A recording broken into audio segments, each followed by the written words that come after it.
the vectors, right? So as I said, if you think about social media in 2006, the first vector to really start the influence trap that I think a lot of people are feeling now viscerally, and which I think is the beginning of fomenting that kind of pushback that we're seeing, the start of the pitchforks in the streets. Of course, AI and the agentic web, I think that's kind of self-explanatory. And of course, prediction markets. Prediction markets are more difficult. So since 2011, I've been involved in the most funded scientific research programs focused specifically on forecasting science and looking at experimental conditions for prediction markets. And what I observed all the way back in 2011, 2012 is that the experimental cohorts that we had we were testing different forecasting environments. And what was interesting was to note that the people who were in the prediction markets, and they were a very specific type of group. They were all friends. They were eugenics fans. They were eugenicists. They were people who believed in very traditional neoconservative political ideas, but they also all believed in the principles of Leo Strauss, Platonic ideals, as well as Mimeticism. One of the other things that they showed was, and many of these people went on from these experiments back in 2011, 2012 through to all the way up to 2020, that a lot of these people went on to go work for the major prediction markets, Polymarket, Kalshi. I know most of the people who were involved in those groups, interestingly enough, all invested by Peter Thiel, Mark Andreessen, and all of the people that we saw in the previous slide. So if we think about this from the perspective of we're in the 21st century, the companies and the individuals that you saw up there are operating mostly in the United States. So my proposal is to look at this through the capitalist lens, right? That capitalism, if we think of it as an exchange, goods and services and labor for capital, what is exactly the way to view the kind of capitalism that is pushed by these ideals? I would say that in terms of, yes, but you sign a form for TNCs when you sign up to Facebook or when you sign up to Instagram. I would argue that especially now, given the way that TNCs have morphed and the way that that data, all your posts, your photos, your memes, all your intellectual property, which you are not only giving up for free, but also in some cases, you're even paying for that, especially if you're having to buy tokens, compute tokens, right? So your own intellectual property is not yours, and you also can't get paid for it. And this has been one of the biggest lies in terms of, if you're going to think of this through a capitalist lens, right? There's some very unfair and rogue capitalism going on here. So, what is happening right now to sort of give this a little bit more body, right? Because again, people have this kind of amorphous idea that, this is not good for us. But the truth is that there's actual now empirical evidence showing just how bad all of this is for us, right? Reading and math scores down. Schools are reporting serious problems in terms of being able to graduate students who aren't even able to read anymore. People are feeling not only mental anxiety, but also experiencing the problems of job loss, the fears of a future in which the very idea of obtaining meaning from your life is limited at best. And so that level of fear and anxiety is starting to have an impact, but it is not coalesced into a very specific, directed or channeled form of opposition. So what I've shown here are a couple of papers. These papers actually came out last year. There are now hundreds more papers since this presentation is a variation of a presentation that I gave last year and in various other forms through various other years. I've been talking about this for a while. But you can see that actually here there's something happening at the cognitive level. And what's interesting is that when you think about what is the goal here for the bros, who are religion's deities, the pantheon of the bros. What they're interested in, because they believe democracies are a spent force, they're not even that big on humanity. The little cartoon of Peter Thiel knows about the Antichrist. This is part of the reason why the Vatican has been so concerned, is because Peter Thiel has been going around for dinners in Rome, $400,000 a head, to talk about the Antichrist, that he's the only person who can recognize the Antichrist, and he's the only person who can save us from the Antichrist. So that's quite amusing, but that's a deflection, just like the Antichrist would have.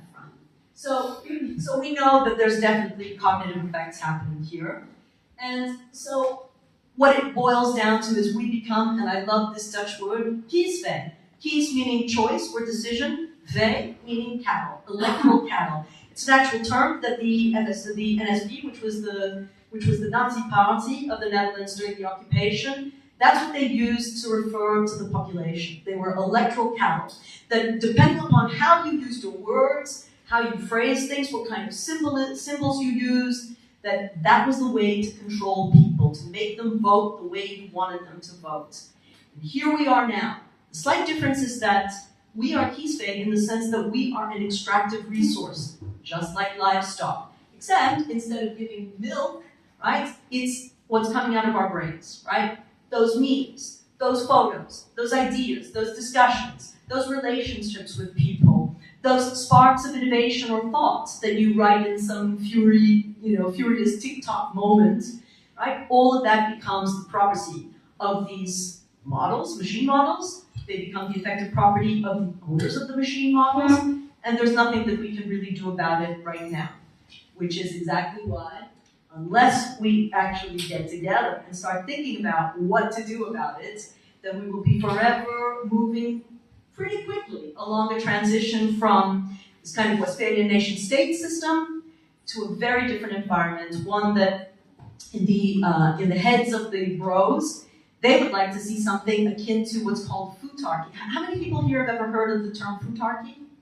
Okay, so futarchy is a system of governance that was developed by the economist Robin Hanson in 2003. Robin Hanson, who also has the notorious distinction of having developed for the CIA the global surveillance programs that were so disturbing that was what forced Edward Snowden to steal those plans and try to disseminate that information. Robin Hanson was the guy who developed those programs. So in 2003, he wrote a paper called Vote on Values but Bet on Beliefs. And in it, he posited the system of governance called futarchy, which involves what he called market makers, in other words, prediction markets. The idea of governance principle is that you have effectively kind of like a CEO or monarch-style person that you can effectively elect. But policy-wise, that is determined via a vox populi style using a prediction market. Of course, his position was that betting on markets is the best way to assess the aggregation of the view of a group. That's, of course, assuming that that market is not owned by an individual who can tweak the algorithm or tweak the way the results are displayed. That's the inherent problem. But that is the world that these guys are pushing us towards, is to make democracy so completely ineffective, to render it so null that the search for a replacement comes directly into their hands. So how do we deal with that?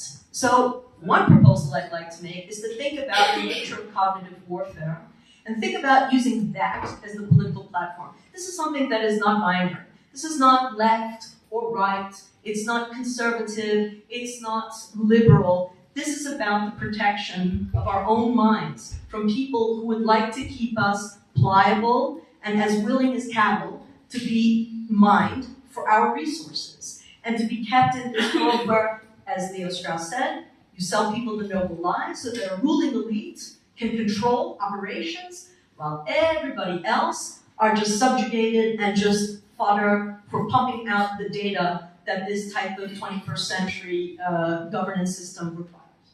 So what are some of the basic, I would say, principles to think about in how a neural union could potentially be constructed? The first thing is going to have to be very visual.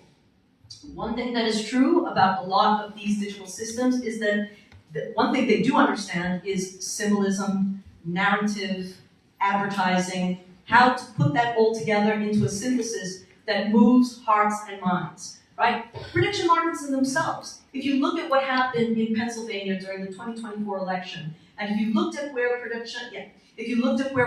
prediction markets were moving in line with the changes of polls, right? There was a clear difference between how people were feeling before prediction markets were being used to display the probabilistic estimates of people, not the deterministic ones. And this is where when I see the use of prediction markets probabilities on the Wall Street Journal or CNN, I think, yeah, this is broligion in action, because if you display something like a prediction market, which again, it's probabilistic, but if something is at 80% and at 20%, that can lead people to believe that's news. If you're presenting probabilities in a news format, that is highly troubling. It creates a reality distortion field, which is exactly what these guys want. So some of the principles are, of course, is focus on the nature of the electors. What exactly is going to be the message that's really going to grab people? If we're talking about capitalism, one of the things, if you want to get people with the pitchforks out, is make them understand the nature of the money, the capital terms of what they've lost out on, what their intellectual property is worth, and what exactly have they received in exchange for that, right? I mean, if you go back to Brexit, short, brief slogans that have action verbs. I think it was maybe it was Leonie who mentioned Hillary Clinton's her slogan of "Stronger Together." Yeah, exactly. These slogans, speaking as somebody who used to run an advertising agency, these do not work. You need action verbs. You need to keep them short and pithy, right? Make them pay. It's a pretty good one. And a lot of people are feeling like, yeah, in the space where I feel like I need some money, yeah, make them pay is pretty good when you're dealing with billionaires. Also, you really need to think about the symbolism. Logos, posters, advertising, short films, things like that. Flooding the zone with bullshit, as Stephen Bannon would say. Yeah, there has to be a counter-opposition to that. There really hasn't been a particularly effective one yet. Certainly not one that uses a singular platform focused on protecting our brains.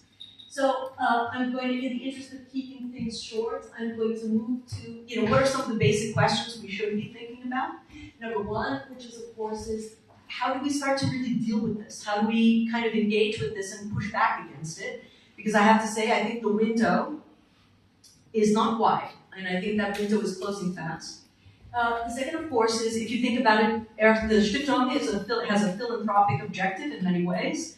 If you think about the nature of these IPOs that are going to take place before the end of this year, the amounts of capital that are going to be released, and especially when you think about many of the principles, they are EA fans. And one of the ideas behind effective altruism is to amass as much money as possible, not to give it away while you were alive, but to give it when you are dead to future generations, right? That this is the more moral or more ethical position. This is a highly debatable and the math is super dubious on that, but that is one of the guiding principles behind it. It is a justification for billionaires to amass huge amounts of money with no compunction about having to give it away in their lifetimes. It absolves them of the guilt of keeping that kind of money. And especially if I think for philanthropic organizations, this is a key point to think about, because all of that money that's coming out, these people are not people who give to philanthropic organizations or who even believe in it. Look at Sam Bankman-Fried while he sits and rots in Brooklyn Correctional Jail. And of course, political spending, that has radically decreased in the course of the last 15 years. And of course, what do the plans look like? What does a plan for democracy to secede look like? And what does a plan look like in case we can't stop this? So I'm going to leave it at that. Thanks. Thank you so much. And this is very, not just thought-provoking, but I think crucial.